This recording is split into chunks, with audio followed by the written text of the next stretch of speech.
Puji Tuhan, haleluya. Mumpung belum panjang bang. Sekarang mulai lah. Oh. Puji Tuhan, haleluya. Bersyukur kepada Tuhan. Sampai saat ini saya dipercayakan kembali untuk memberikan renungan dari kakak tingkat saya Bang Daniel. Ya, ini kesempatan kedua saya untuk menyampaikan firman Tuhan. Dan sekarang saya akan membawakan renungan firman Tuhan tentang satu hal pengajaran Yesus yang ditujukan kepada orang yang ini adalah sesuatu yang sangat dikecam oleh Yesus. Kenapa? Karena ini sangat berdampak pada kehidupan orang Kristen. Ya, kita langsung buka aja Alkitab kita di dalam Matius yang ke-7. Matius ke-7.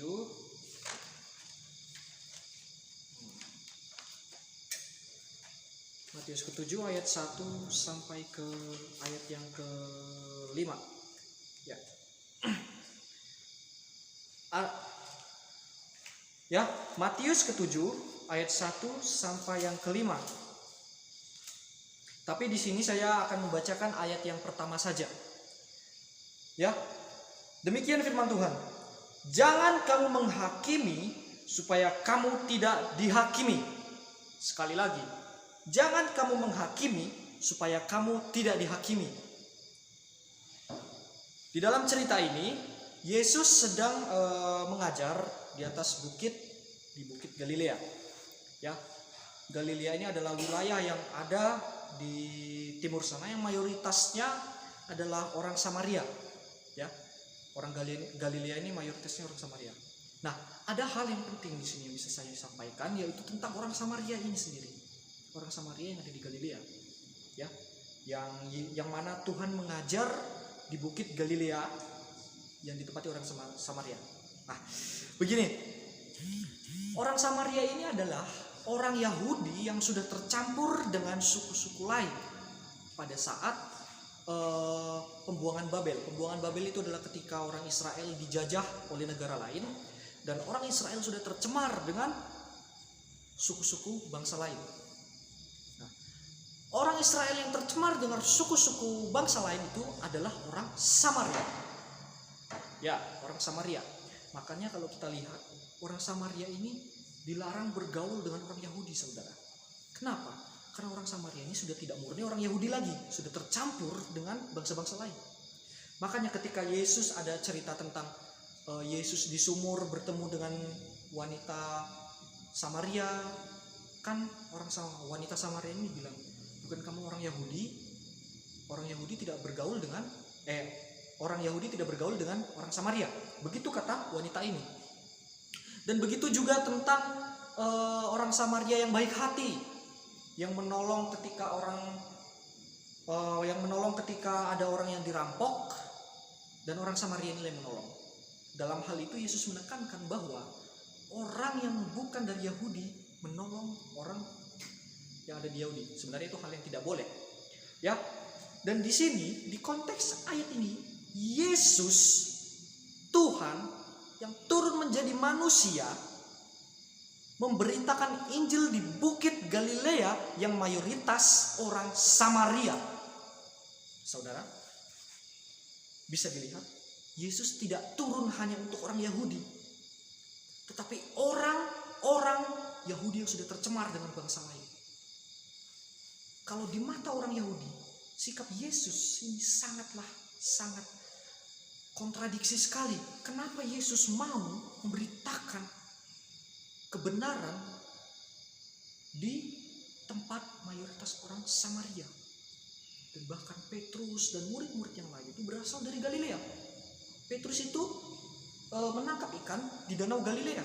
Ya, saya tidak tahu dia orang Samaria atau bukan, tapi yang pasti di Galilea itu bisa dilihat di Google, mayoritas orang Samaria pada zaman Yesus. Yang saya mau tekankan, saudara, Tuhan memberitakan Injil kerajaan Allah tentang pengajaran-pengajarannya tidak hanya kepada orang Israel, tetapi kepada orang Israel yang sudah tercampur dengan bangsa lain. Demikian kalau kita tarik kesimpulan kepada kita. Kita yang mulanya adalah orang yang mulia di mata Tuhan, tercampur dengan dosa ketika kita tidak taat kepada Yesus. Tetapi Yesus datang ke dalam dunia ini untuk menyelamatkan kita. Betapa hebatnya Tuhan kita, saudara. Tuhan turun ke dunia untuk manusia. Satu alasannya, satu tujuannya, satu komitmennya turun ke dunia adalah untuk menyelamatkan saya dan saudara. Demikian yang bisa kita dapatkan daripada pengajaran Tuhan kepada orang Samaria. Ini hal yang sangat aneh, saudara. Kita lanjut. Ada hal poin penting lagi. Di dalam kita masuk ke dalam ayat pertama, ya. Kita masuk ke dalam topik pembahasan kita, menghakimi, ya. Hal menghakimi berikutnya. Dalam ayat pertama, kita lihat kalimat pertama di situ adalah mengatakan jangan, ya. Jangan kamu menghakimi. Di sini kata jangan adalah kata yang sangat mengecam. Kalau di perjanjian lama, kata jangan ini adalah sangat sesuatu yang harus dihindari. Kenapa? Ketika hukum Taurat itu muncul, ada kata jangan juga di Taurat itu. Jangan berzina, jangan membunuh, jangan mencuri. Artinya apa? Jangan adalah sesuatu yang sangat-sangat dilarang. Dan bahkan di perjanjian lama kata jangan itu ketika kita melakukannya, kita bisa mati, saudara. Kena tulah, kusta. Lihat cerita orang Israel ketika mengingkari Taurat itu sendiri. Kata jangan ini sangat sakral, saudara. Ini berikan kepada Tuhan. Kata jangan ini mengandung sesuatu yang tidak boleh dilakukan. Kata jangan ini tidak mengandung sesuatu, ya kalau begini ya cuman segi. Saya melakukannya cuman begini kok. Ya saya cuman seperti ini, masa nggak boleh sih? Saya cuman begini doang kok, sedikit aja, sedikit, nggak apa-apa kan?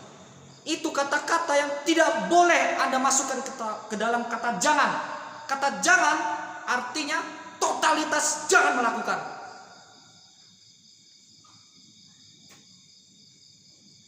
Ya, kenapa Tuhan memberikan kata kita jangan gini?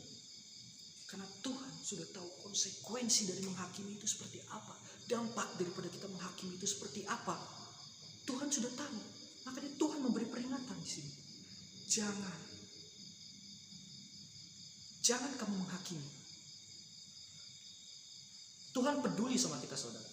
Tuhan peduli sekali. Buktinya sampai sekarang Dia berfirman di dalam Alkitab, jangan. Dia peduli. Orang yang masih mau menegur kepada seseorang, artinya orang itu masih mengasihi orang itu. Paham, saudara? Ketika Anda masih ditegur oleh Tuhan sampai pada hari ini, Tuhan masih mengasihimu. Tuhan berkata, jangan.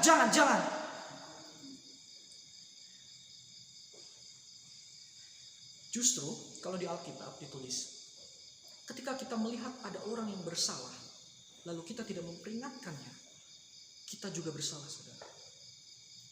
Dan Tuhan di sini ingin kita benar. Dia tidak mau menyalahkan kita, tapi Dia mau membenarkan kita. Jangan kamu menghakimi. Sebenarnya apa sih menghakimi itu, saudara, sampai Tuhan berkata seperti itu? Menghakimi, ada beberapa hal yang bisa saya tarik dari menghakimi itu. Orang menghakimi adalah orang yang menjudge atau orang yang langsung memberikan kesimpulan tanpa tahu hal di baliknya. Ya, dia hanya menyimpulkan, tidak mau tahu itu seperti apa sebenarnya. Itu menghakimi, saudara. Dan ini adalah hal yang sangat tidak boleh dilakukan. Kenapa? Karena menghakimi akan memberikan suatu prasangka, bahkan bisa menghasut orang lain untuk percaya pada prasangka itu. Ya. Tuhan membenci menghakimi saudara. Ya. Dalam konteks manusia. Tetapi kalau kita lihat Yesus nanti di akhir zaman dia menghakimi. Apa perbedaan antara manusia menghakimi dengan Yesus menghakimi? Ya. Yang bisa saya dapatkan di sini adalah Yesus mengetahui seluruh hati manusia. Yesus adalah Tuhan Allah saudara. Dan bahkan di Alkitab ditulis manusia itu telanjang di mata Allah. Semuanya terlihat. Ya. Jadi hal yang lumrah saja ketika orang yang mengetahui seluruh hidup orang menghakiminya. Kalau dalam konteks Yesus dia sebagai Tuhan memang benar dia menghakimi manusia. Tetapi untuk kita manusia yang terbatas, yang tidak mengetahui banyak hal tentang hal-hal di orang lain, kita tidak mengetahui apa latar belakang orang, kita tidak mengetahui apapun yang itu adalah keterbatasan manusia saudara. Dan itu tidak boleh dilakukan karena itu akan menimbulkan kebohongan, dan kebohongan itu akan menular menjadi prasangka buruk. Dan bahkan ketika kita menghakimi bersama orang kita mengajak orang untuk berbohong juga. Ya. Jadi ada poin yang bisa saya dapatkan ya. Orang yang hanya melihat kejelekan orang atau orang yang menghakimi, orang yang menghakimi ini orang yang hanya melihat kejelekan orang. Ya, poin pertama. Dan saya mau kasih tahu, orang yang melihat kejelekan orang pasti hidupnya jelek saudara. Percaya gak? Tidak mungkin orang yang menjelekkan orang lain kalau hidupnya lebih benar dari orang lain. Ya. Ada kata-kata di sini dibilang air beriak tanda tak dalam. Menurut bahasa Indonesia apa? Majes. Ya, pokoknya begitulah. Air beriak tanda tak dalam. Artinya apa? Air ini menandakan pemikiran atau otak manusia. Ini secara kasarnya. Maaf bahasa saya agak vulgar. Tapi air ini ketika dia berderiak, dia dalam saudara. Dangkal saudara. Air yang gampang beriak itu air yang dangkal. Makanya dibilang air beriak tanda tak dalam. Dan biasanya orang yang hanya bisa ngoceh-ngoceh, merasa dirinya lebih benar dan ngomongi kepada orang-orang lain, dia orang yang menghakimi secara tidak langsung. Tidak bisa dilepaskan dari itu. Orang menghakimi pasti seperti itu, ya. Dan apa yang harus kita lakukan ketika kita menghadapi persoalan seperti itu? Daripada kita menghakimi, lebih baik kita mengoreksi diri, saudara. Jangan sampai kita menghakimi orang, tetapi tidak melihat diri sendiri. Kalau kita lihat di dalam ayat selanjutnya 2-5 di situ dikatakan, bagaimana mungkin engkau mengatakan ada selumbar di mata orang lain, sedangkan di matamu ada balok? Artinya apa? Lihat dulu hidupmu baru lihat orang lain. Jangan hanya mau menghakimi. Ya. Menghakimi. Dan saya tidak bilang jangan mau dihakimi ya. Jangan menghakimi, ya. Bahkan orang yang menghakimi di dalam ayat 1 ini bilang dia akan dihakimi, saudara. Jadi, kalau Anda suka menghakimi orang, secara tidak langsung sudah banyak orang yang menghakimi Anda. Konteksnya seperti itu, saudara, ya. Orang yang tinggi hati di sini saya bisa memberikan poin. Orang yang menghakimi, yang suka menghakimi, saya memberikan poin di sini orang yang tinggi hati, saudara, egois. Emosi jika direndahkan, biasanya orang menghakimi seperti itu, saudara. Lalu terlihat lebih bijak, suka menasihati, padahal hidupnya belum benar. Orang menghakimi biasanya seperti itu. Cepat mengambil kesimpulan, melihat luarnya saja. Terus ingin dipuji, suka menerima pujian. Dan ketika dia sering menerima pujian dan lalu melihat ada orang yang lebih baik dari dia pasti akan menghakimi. pasti ya, mungkin dia akan menghakimi. Tapi kemungkinan besar dia akan menghakimi juga, saudara. Ya. Kita bisa lihat di dalam Lukas 19 ayat ke-7. Kita buka bersama Lukas 19 ayat yang ke-7. Di situ ada cerita tentang Zakheus. Ceritanya ini adalah ada seorang yang pendek, pemungut cukai. Dia ingin melihat Yesus, tetapi karena badannya pendek, dia jadi mendahului Yesus. Lalu dia naik memanjat pohon ara. Lalu ketika Yesus lewat, dia bisa melihat Yesus. Dan ketika itu Yesus melihat Zakheus dan menyuruhnya turun, dan Yesus mau menumpang di rumahnya. Nah, hal ini yang bisa kita ambil, saudara, dalam cerita ini. Ketika Zakheus makan bersama Yesus, apa yang dilakukan oleh orang-orang yang melihat hal itu? Mereka bersungut-sungut, saudara, bilang, kenapa Yesus makan bersama pemungut cukai? Apakah itu hal yang sangat bagus menurut di mata orang Yahudi? Itu sangat jelek, saudara. Ketika orang Yahudi bersama pemungut cukai. Pemungut cukai pada saat itu diandaikan sebagai orang yang mengkudeta bangsanya sendiri, karena dia mendosai bangsa sendiri. Maksudnya mereka kerja untuk orang Roma yang menjajah orang Israel, sedangkan pemungut cukai ini orang Israel. Begitu maksudnya, saudara. Ya, di sini orang langsung menghakimi Yesus. Padahal kalau kita lihat di dalam kehidupan Yesus, Yesus datang bukan hanya untuk orang Yahudi yang percaya mutlak kepada agama Yahudi, tetapi Yesus datang juga kepada orang berdosa. Lagi-lagi ketika Yesus datang kepada orang berdosa, ada saja orang yang menghakimi dia. Dibilang, kalau kita lihat di ayat yang ke-7, tetapi semua orang yang melihat hal itu bersungut-sungut, katanya, ia menumpang di rumah orang berdosa, katanya. Tidak senang ketika Yesus bersama orang pemungut cukai itu, ya, menghakimi, saudara. Kita lanjut di dalam Matius 8 ayat yang ke-7. Matius 8 ayat yang ke-7. Kita lihat Matius 8 ayat yang ke-7.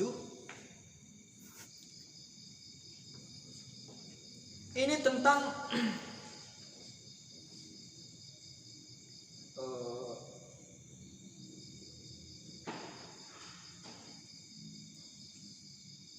Matius 8 ayat ke-7.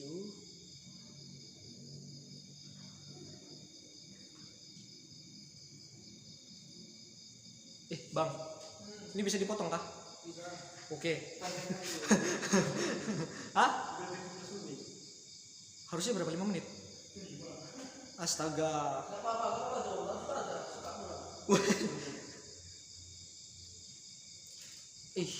Kok salah tulis aku? Matius 8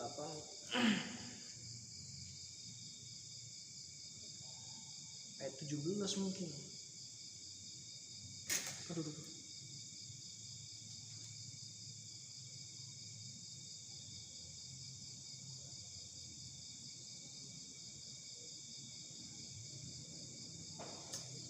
Lukas 11 ayat 15. Oke. Selanjutnya, saudara, kita bisa melihat di dalam Matius 7 ayat yang ke Matius 7 ayat yang ke-16. Salah lagi kan? Lukas 11 ayat 15. Ya. Kita juga bisa melihat, saudara, di dalam Lukas 11 ayat yang ke-15. Di sini ada cerita tentang Yesus dan Beelzebul. Ya. Yesus dan Beelzebul. Di ayat yang ke-15 itu diceritakan bahwa ada orang yang menghakimi Yesus ketika Yesus mengusir setan, ya. Orang itu mengatakan, ia mengusir setan dengan kuasa Beelzebul, dengan kuasa setan. Dihakimi lagi, saudara. Untuk kedua kalinya. Ini yang saya berikan opsi dalam cerita Alkitab tentang menghakimi ini hanya beberapa, saudara. Ya, bisa dilihat di Alkitab tuh banyak sekali Yesus dihakimi. Kita lanjut di dalam